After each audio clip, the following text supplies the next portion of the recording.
But it wasn't until I left that job at 24 years old, I sat down with my CEO and I let him know, hey, listen, I love what's going on right now. I think the first year out of college, I made, close to 6 figures, but I let him know like there has to be more. So this is a whole explanation on the value of self-help to me, right? Because I knew at that point, I was like, all right.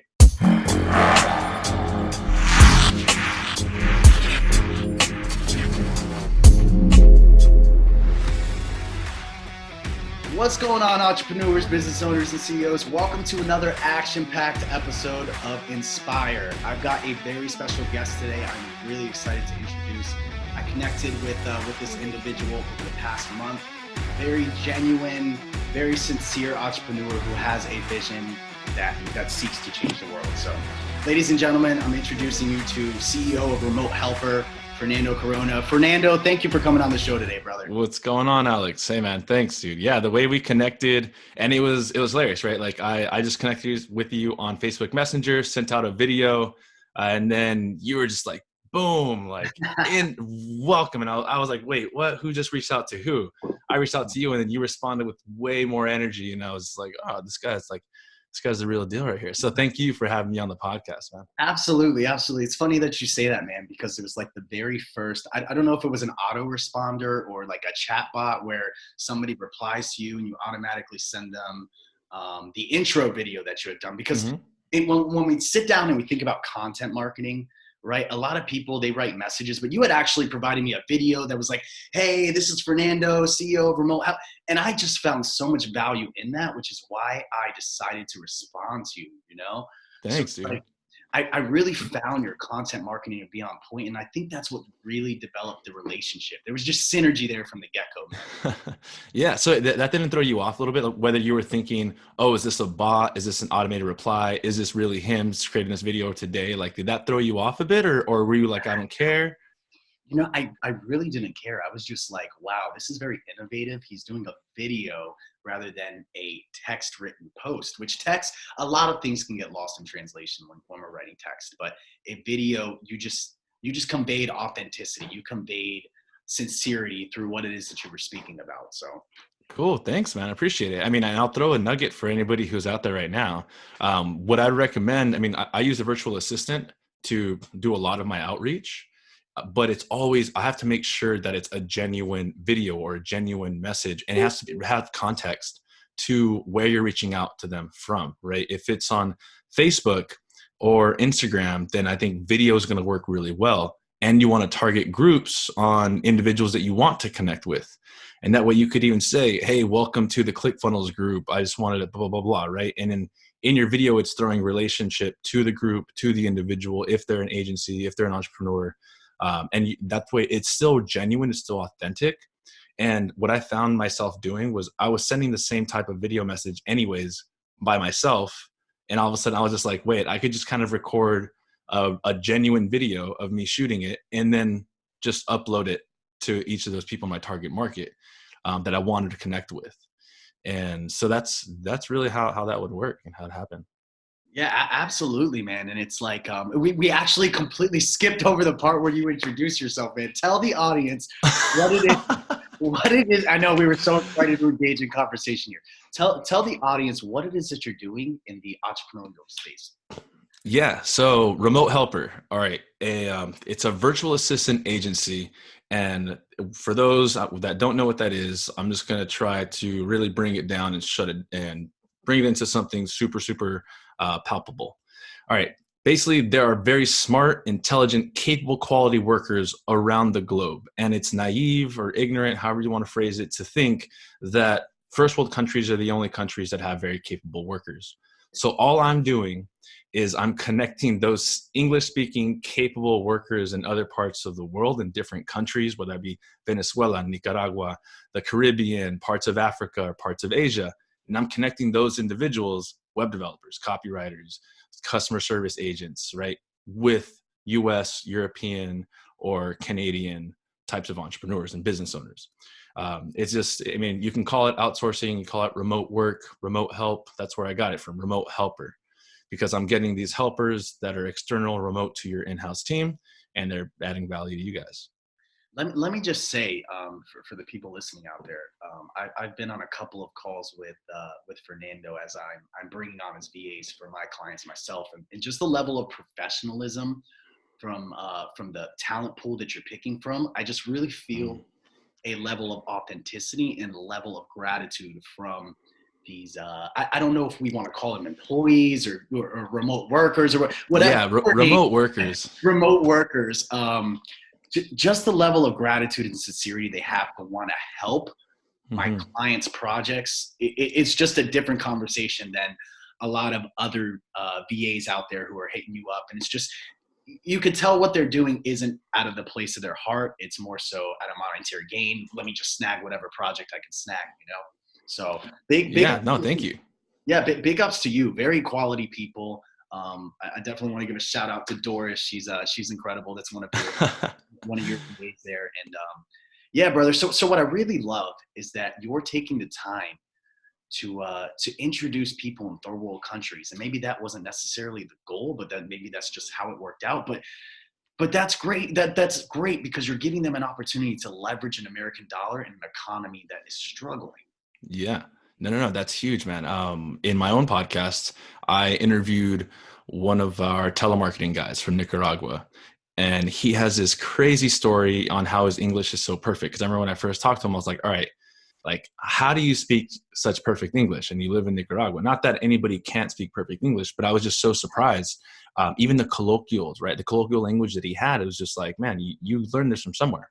And his story was basically that it was, I don't know if you know, I mean, the Contras in Nicaragua, right? Yeah. During the Nicaraguan Civil War in like the late 80s, um, his family fled Nicaragua, came here to the States, sought asylum.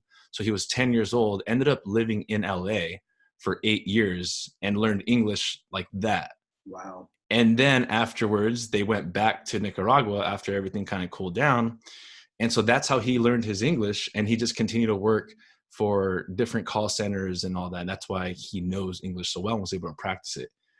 So now he is able to work, you're right, for the American dollar, or, with get paid in American dollars, work remotely, work from his house, be with his family. And I think he enjoys his work. That, So that that was, that's yeah, that's amazing. But that's ultimately where it's at. And I remember living in Thailand. I lived out in Koh Samui, Thailand for about almost oh, Koh Samui, man. Nice. Yeah. and Yeah. beautiful How, island, man. how Beautiful. long were you there for? Almost 2 years, almost a little No way. over a year and a half. I got the opportunity to go out there. I was not an entrepreneur at this time. To go out there and teach martial arts and fight as a professional on the island. And What, you're teaching and you were fighting over there? Like was, legit. I was, man, like legit fighting Muay Thai, the national sport of Thailand, Yeah, kickboxing. you're kicking banana trees and stuff, Yeah, right? pretty much, man, pretty much. And that's actually initially where I got introduced to the whole digital nomad movement because there's, it's a very, I've noticed from my experiences, Thailand is a very big hub for entrepreneurs to come vacation. Not only that, digital nomads to live and leverage their American dollars. So Yeah. for me, that's where I was initially introduced to the space. And I was always interested. I was like, what are these guys doing that click buttons and sip coconuts? And yeah, man.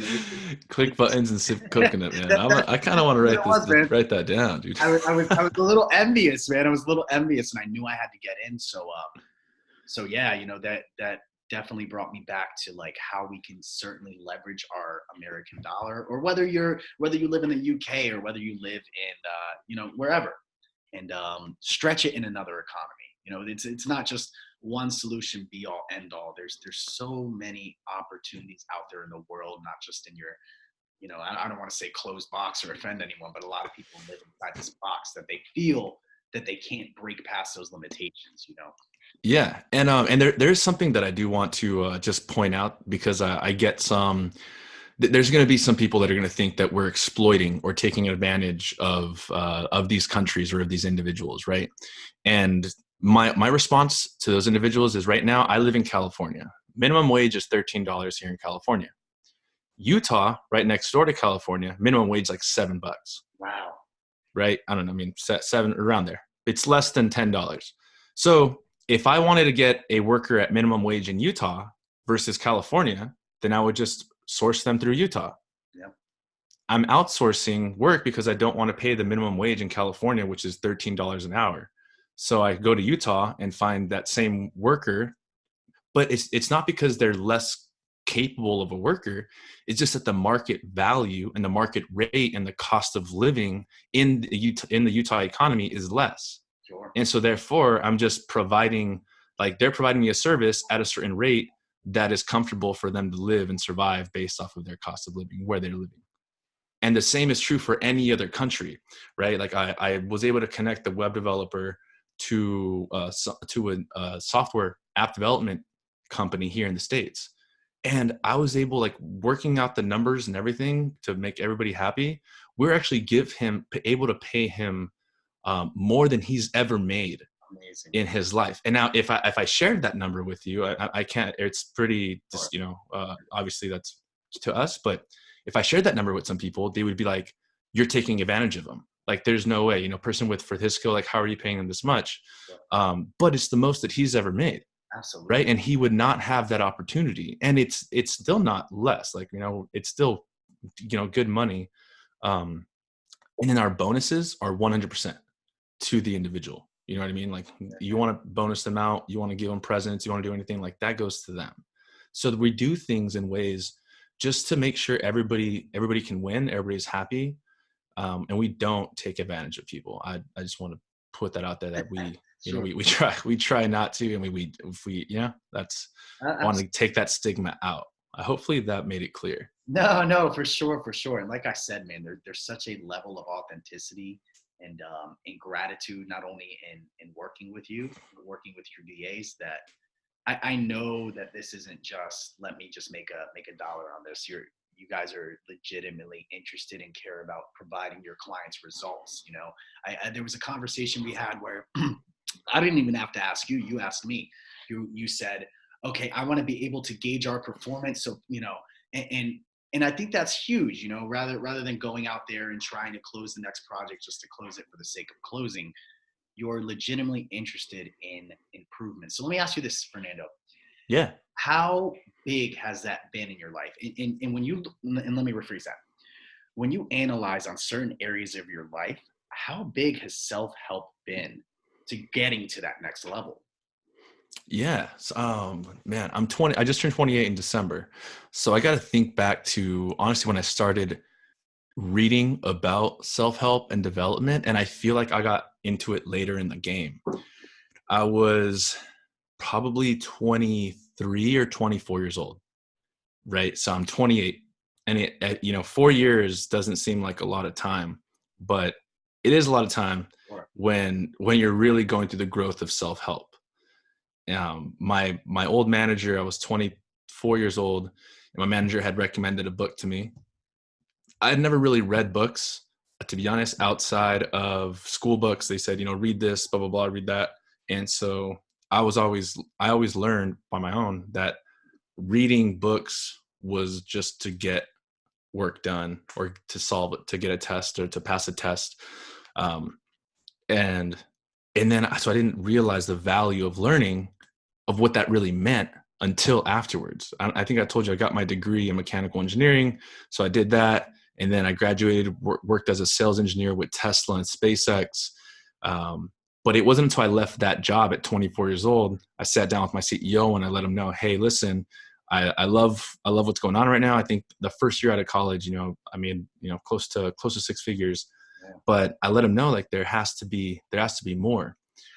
So this is a whole explanation on the value of self-help to me, right? Because I knew at that point, I was like, all right, do I just stay in this career from 24 to 65, or whenever we plan on retiring, right? And because that could have been my career job. Sure. It's like, do I just stay here and excel, climb the corporate ladder? It was a good company. There's a lot of value that I could have learned from them. But then I just felt like there has to be more. Like, people are going to go and check their boxes, whatever their boxes are. And it's get good grades, get a good degree, graduate, go get a good college, get a good career, go make some money, buy a car, buy a house, get married. There are these boxes, which some of them, absolutely, that's people's dreams and their dream life. But I knew, for me, and probably for you, if you want to go live in Thailand for 2 years, you're we're just thinking differently, which is fine. Everybody can think differently. So I sat down with my CEO and we talked for 2 hours. And in those 2 hours, he told me about how he traveled the world when he was in the Navy. And then he came back and he started a company. And I let him know that this was something I wanted to do as well. That's actually where I bought my one-way ticket to Thailand. Oh, wow. Okay. So where did you go when you went to Thailand? Oh man, we did like a full circle. So we started in Bangkok. We took a train. We took the midnight train going down.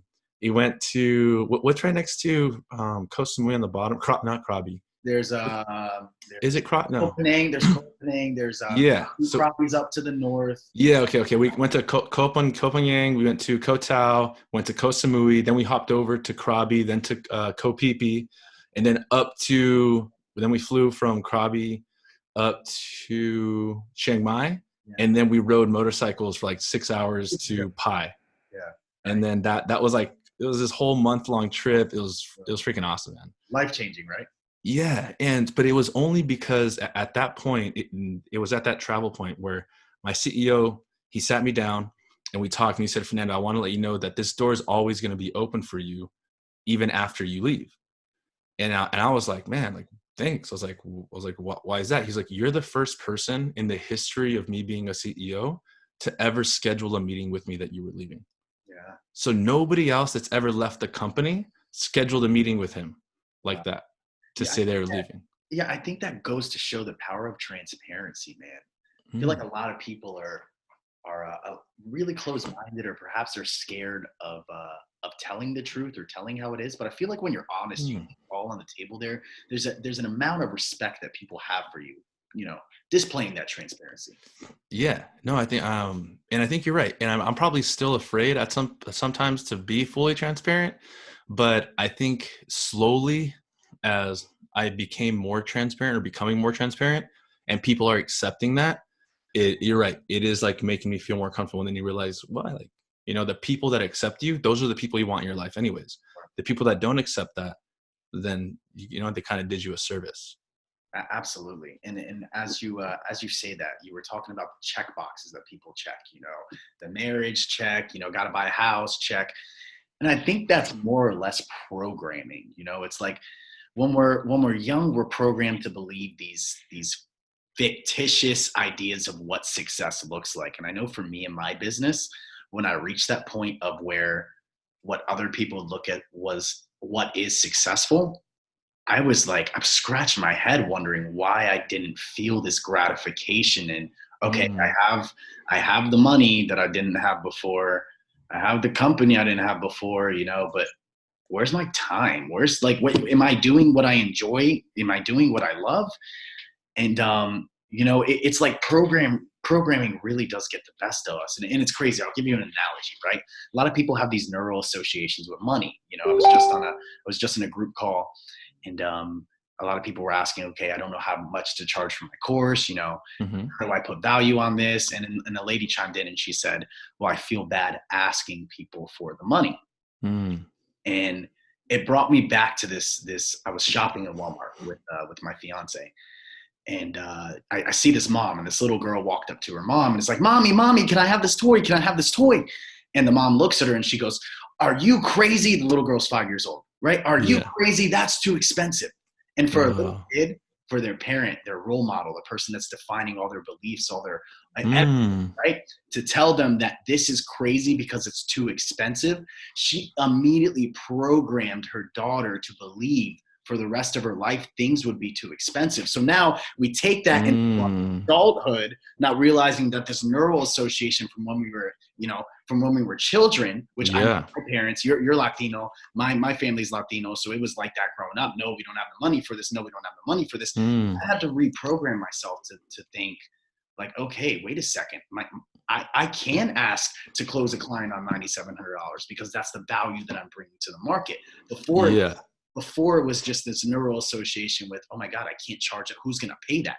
But there's people out there who will pay that. You got to find those people that know value because they're charging 10x that or whatever, they're making 10x on that return if they're going to pay that return. 100%, man. And it goes to show likes attract like. So if you're constantly worried about how much money that people are going to spend on your product, you're going to attract that lower end clientele. However, if you Mm. price yourself and you price your services accordingly to the value that you're bringing to the market, oh my gosh, man, you're gonna attract the 6 and 7 figure business owners that you want to attract, hands down. So Yeah, yeah, yeah. No, that's cool. That definitely makes sense. And I'm glad you brought that up because that's crazy that that came to your mind about that child in that store because and that's so much our belief systems, how we're raised. How did you go ahead and start to flip that? And I know you're interviewing me, but I'm no, switching it on you. Now I'm like, all right, man. Well, like, so the first step is like, let's break that down. It's the first step there is like awareness. Like, it's okay. Like, all right, hold on. Well, why can't I charge 9,700? So kind of, how does that work on your end? at first it was acknowledging, okay, there's an issue. Like identifying the emotion behind it. Okay, there's an issue. What am I feeling? Right? I'm Mm, feeling guilt. So then it was like, okay, let's internalize that guilt. Why are we feeling guilty? And I'm really big into meditation. I'm really big into the power of the mind. And a lot of people are scared to be with their own thoughts, but that's because their thoughts have something really important to tell them. mm, So I sat there in my association of guilt with this particular emotion, if that's the right word to phrase it. And it brought me back to, again, childhood of understanding why things were too expensive. And I realized that it wasn't me, it was just the programming that was instilled into me to say, no, you can't have that.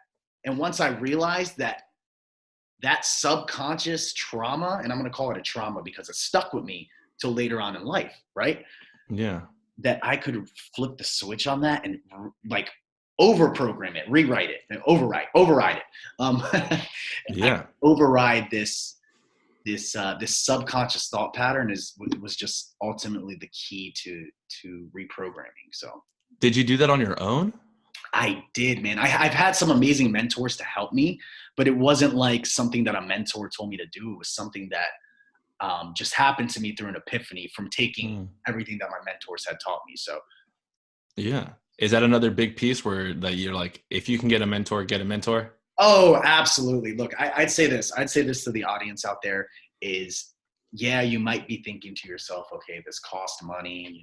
Do I want to pay a couple $1,000s for a mentor? But if you have somebody with a track record of proven success who can take you from where you are to where you want to be, then why wouldn't you get the shortcut? And I don't believe there's anything in life as shortcuts. Work hard, work hard, work hard. However, if somebody can get you there faster, why Hmm. not? Why not? Yeah. If you have the funds, if you can afford to do I'd it. even say this. I'd even say this.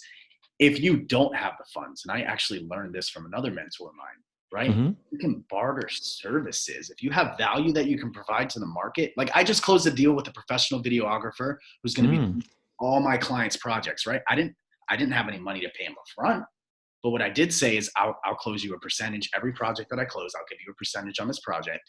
And he was totally about it because the value that I provided to him, the value he was providing to me, it just completely made sense to barter with each other through our services. and so he's giving you your own video.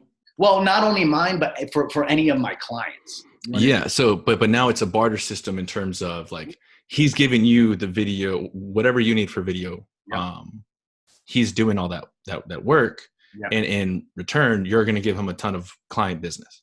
Not only that, but I'm also in the process of helping him develop his online course that he's going to be putting out. So So then now you're coaching. so Yeah, man. amazing That's photographer. We're getting value from each other. Okay. mm, I would say he's one of the most talented videographers and photographers out there. Flash Gordon Photography for those who are wondering. cool. Yeah. Give the shout out. Nice, man. Yeah, man. So it's like it's crazy, man. There's so much value that you can do that you can provide without money. So, Hmm. so just I would tell the audience out there, just remember that if you are a business owner, if you are an employee, but if you have value to offer the company, just speak up. Just let people know what it is that you possess. And I don't know if I don't know if that's the case with you, Fernando, but like you have that door always open for you because of your talents and because of your transparency. Yeah. No, and I think that's funny that you said that because before I had this like outreach plan where I was kind of pitching people on one of the, like on my direct response, blah, blah, blah. And then I realized like, man, if you're just always going for the pitch first, then even though cold outreach still works, whether it's cold calling or it's cold emailing or it's cold whatever, like things still work. It's just a numbers game. But I wanted to dial that down. I wanted to say like, okay, how can I just turn that into a connections game? Sure. Because the more people that you know, the more people that you can connect with, then I think that's how you can really realize the true value you can bring either to them or like directly, or like, what if I find somebody that needs a coach? Well, then now I know Alex. Yeah, And now absolutely. I brought value to that connection by introducing Alex. Yeah. The power And of, then yeah, the more people that you can know, the more people that you can connect together, I think that's adding value. sure. Absolutely. And so now that's my goal. My goal is when I'm outreaching, it's just learning what they do, them learning what I do, having a conversation, building a connection. There's no pitch, because at the end of it, we're both going to decide on whether our services are good for each other. And if not, then now I know what they do, they know what I do, and we can start to connect people. One of the great things is that we're not in a competitive world. We're in a co-creative society. That's right. That's right. So I'll repeat that. We're not in a competitive world. We're in a co-creative society. It's like we're all creating together. And if you really value your service, then you want the best for everybody in the world, because it's impossible for one person as an individual to service everybody in the world. So you don't mind that there's competition, because you know as a coach that other people need coaching. Yes. So like you're like, whether it's you or with this another coach, you want the best for those people. Obviously, it's nice if it's Alex. For sure, for sure. Amazing But I stuff, brother. Yeah, amazing stuff. You definitely touch on some very valid points. And I'd say this, Fernando, in your personal business, when you sit back and you look at how you want to do things differently in 2020 versus how you've been doing them, what comes to mind when you really consider, okay, like perhaps I can fix this or perhaps I can fix that. And I'll be completely vulnerable right now myself. Like there's a lot that I need to fix on behalf of my business that deals with organization and time management. So mm, I don't want to feel like this is like a slandering session or, no, but I almost think, almost for like, just giving the audience, and then we're feeding off of each other, yeah, yeah, yeah. I mean, dude, time management. If there's somebody that's mastered time management out there, and I'm sure there are people that have, it's like, that's awesome, good for them. I think because I was mentioning to you earlier, I'm still in the beginning stages of my business. I haven't blown up yet. So in the beginning, it's figuring out, where do you put your time? Like, you're trying to manage your time, but it's like, where is it that you can put your time that's going to yield the highest results? In the beginning, you're trying to think like, okay, do I just publish articles? Do I create content? Or do I just do cold outreach and try to get clients that way? Do I start making video content? Do I start posting on LinkedIn? Maybe I should post on Instagram. Should I start a business page versus a personal page? Or should I start a podcast? There's so many areas that you can put your time into, and it's figuring out, okay, who's my niche? Who do I want to go after? Right. What's my and so like, once you've defined who your niche is, and then you need to find out like, okay, what's going to speak to them the most? Because if my niche doesn't listen to podcasts, well, then that should cross off podcast right away, right? And if my niche isn't on LinkedIn, if I'm targeting whatever locks or like certain people, they're not on LinkedIn, then it's like, okay, get off LinkedIn. You're targeting electricians or something, like electrician businesses. Yeah. It's like, it doesn't make sense. So you start slowly crossing things off, and I think that's where I'm at. So what I need to continue to work on as well, as a virtual assistant agency, yes, I can connect virtual assistants, but it's learning how to scale my business without me. Sure. Absolutely. That's because right now and because I'm in the beginning stages, I want to be on a lot of those onboarding calls. I want to be in a lot of the connections. I want to personally introduce my worker with the prospect or with the client. I want to be on those beginning calls. Like, so, and I know that it's not scalable. I Sure. know that if 20 people called me tomorrow and said, "Hey, Fernando, like, I want to set up an onboarding call or something, right? Then now I say I can't service 20 people in a single day if it's just me. So Absolutely. how do I, and that's where maybe I talk to you, right? I set up a course, at least an introductory course that guides people on how to properly onboard a VA, Sure. on how to be successful with the virtual assistant, right? And so now as I connect them, do some introductions, and then when they sign with the virtual assistant, I send them the course and they just watch that. They know the software they need to download. They know how to speak to them. They know how to ask for daily updates.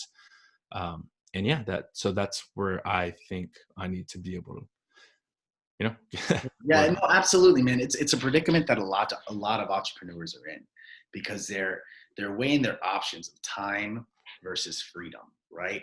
And it's like, where can they put their time and energy in to where they can scale? And when we look at scaling, it's like this fancy term that's thrown around, but it's more or less just a means of allowing yourself to stretch your time while putting in the same amount of effort, but growing your empire to the revenue projections that you want to hit. So it's definitely an area in entrepreneurship that is, especially with the digital space and the digital age, it's becoming a lot more popular, the online course talk, because again, you put your time and energy into filming one course. And again, Yeah. don't yeah, and I'm talking to the audience here. Don't film a course just to film one. Make sure that the value that you're providing in that course is so amazing that your digital acquisition process is irrelevant. People are going to say, hey man, you got to take this course. You got to take this course, because product fulfillment is everything. Wouldn't you agree with that? Product fulfillment, it's all the back end. Yeah, for sure. I mean, you could have amazing marketing, and you An could say, amazing yeah, sales process. Absolutely. Amazing marketing, amazing sales process, amazing onboarding. But if your product fulfillment sucks, man, like, you just got to call it what it is. yeah, you can't get testimonials, and then people are going to be dripping out on the back end. So it's not only can you funnel customers in, but what's your retention rate, Absolutely. and how are you getting people to become advocates for your business? Absolutely, man. And you, Fernando, it's pretty cool because you've had quite the evolution to get to this spot of deciding that you were going to do a VA agency. So how did that come Mhm. about, man? Yeah. So that started, I was working full time as a product marketing manager for this engineering company here in Irvine, California. And while I was there, I built one website on my own first. And then as I went to go build another website, I was like, I don't know. So somehow I got connected to a virtual assistant, and, obviously just searching online. And then I was like, whoa, this guy's really good. And like, he can build the website and I could just project manage it. So now I'm working full time. I'm getting paid to build a website for, X amount of dollars. And then I'm having somebody build it for me, at half the price or less. And that's how it started. And then same thing on the digital marketing side. Okay, now I was gonna I learned Facebook ads and I could run Facebook ads myself, but then I got a virtual assistant that I could teach all this marketing and all this funnels and all this stuff too, and have them do Facebook ads and run all that on my behalf. I project manage it, and then boom, like we're going. So now I was able to work full time. I was able to kind of start building the side business and working with virtual assistants. And then I just thought, like, I'm not the only person that needs this. Like, there are other entrepreneurs out there or solopreneurs that need to build their company leveraging remote workers. Yeah. And they're not. So that's really how it started. Um, and then it kind of went from my head to my heart when I was having a conversation with one of them, and I bonused him out some money after a job, and then he let me know. He's like, hey, Fernando, like, I just want to let you know that this bonus will pay for 2 weeks worth of groceries for me and my family. Wow. And again, people can say you're taking advantage of them. People can say all that stuff. But at the end of the day, like, if you're giving somebody money that's paying for 2 weeks worth of groceries for them and their family, like, Yes, you're doing them a service. absolutely. Because if that wasn't me, then who was gonna be there for them? Sure. You know what I mean? No, So absolutely, man. Absolutely. And it goes back to our conversation of what you're really doing to impact the world. And I say that I say impact the world, not in the terms of like us being so tiny and like what we do doesn't make an impact, but it really does. It's one by one, person by person, and what you're doing truly is seeking to impact the world. You're changing lives here, man. So like seriously, pat yourself on the damn. That's pretty amazing. There you go. There you go. So as we close it down, Fernando, we get to the segment where this podcast is called Inspired. And I always love to leave my audience with some kind of value nugget that they can take with them and implement it, whether it's in their business, in their personal life. So what do you have for them, brother, that you can just shed some light on? Yeah. So can I do 2? You can do 5. I don't care. All right. I'll do 2 because one is, they're both going to be practical, but one is more philosophical and the other one is actually executable in terms of like helping them in their physical business. It might be a little more tangible. So I'll start with that one. And this is going to be like a way that you can retarget, do lead gen from LinkedIn to Facebook and integrate the 2. All right. So if you have your niche defined and you reach out to them on LinkedIn, and these steps can all be automated, by the way. So you're going to send a connection request on LinkedIn to your target market. On LinkedIn, you can easily filter through your different connection, or by industry, by company headcount, by title, by keywords. You filter out, you can grab the URL, and you can start to automate this. You send out a connection request, and all this messaging stuff has to be tailored. I mean, obviously, send out a connection request. After a connection request, you can go in after they connect, you can endorse a few of their skills, you can engage with their content, and then you can send a follow-up message. Now in that follow-up message, all you're doing, this is what I'm saying, it's called social selling, where you just want to get people on a call to communicate with you. That's it. You just want to have a call. Now after that, you can even send them an email saying that you sent them a LinkedIn message, because after you connect with somebody on LinkedIn, you automatically get their phone number and their emails for the majority, right? Then you can send them an email and just let them know you guys connected, right? And then if you wanted to go from there, you could set up voicemail drops. That drops a voicemail that says you sent a LinkedIn connection and an email. And then if you wanted, you could send a text message. Then you could extract that list of connections that you've sent out and you can put it into a custom audience to outreach on Facebook. So now you're creating a retargeting ad at like $1 or $2 a day, only focused on those emails that you reached out to on LinkedIn. So now you have your connection request, you have your follow-up message, you have your touch points on the phone, you have your content that's reaching out to them, you're engaging with their content, and then you're retargeting them on Facebook. So that is like, if somebody's thinking about their lead generation, I just gave you guys like a massive one right there. Awesome. And then on the other side, this is more like the philosophical side of things. And I posted on LinkedIn too. It's just be kind, right? Because kindness, there's 2 things about kindness. One is when you're kind, you're making yourself receivable. What that means is not everybody's going to accept your kindness. You can be kind to 10 people and one of those people may reject you, may think you're weird. They may say, just say bad words to you, try to harm you, right?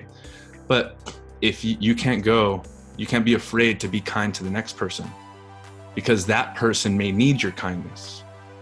And so that's what I mean. So you be receivable in your kindness, meaning like, make sure that when you are kind, you're always, the same way with everyone, even if some of those people do not want to receive it. So I think that's a huge one. So it's just like, be kind. That's it, man. That's awesome stuff, man. That is awesome stuff. Well, Fernando, man, I genuinely thank you for coming on the show today, brother. And again, if they want to find you, where can they find Remote Help? Yeah, remotehelpr.com. This is it's spelled without the E in helper and the second E in helper. So remotehelpr.com, kind of like Remote Helpr, helpr.com. And that would be the best place. Just go there and check out the site, see what we're doing. I have my story in there as well. And if not, I mean, maybe you link my Facebook as well, profile or LinkedIn profile. Sure, I'll drop a link in the chat, or not the chat, the comments below. When I post this info. So. Yeah, and I just wanted to say thank you to you, Alex. Right? I mean, I think one of the greatest things is that I've been learning from you. It's like, hey, just perform the action, do it, start doing it, get it done, and just go. It's like, you said yourself, and like, I don't care if I don't have a mic or I don't have this fancy, like, decked out studio to record a podcast. And it's like, I want to produce content, the values, you can give value in the content. And I respect you as a person for doing that.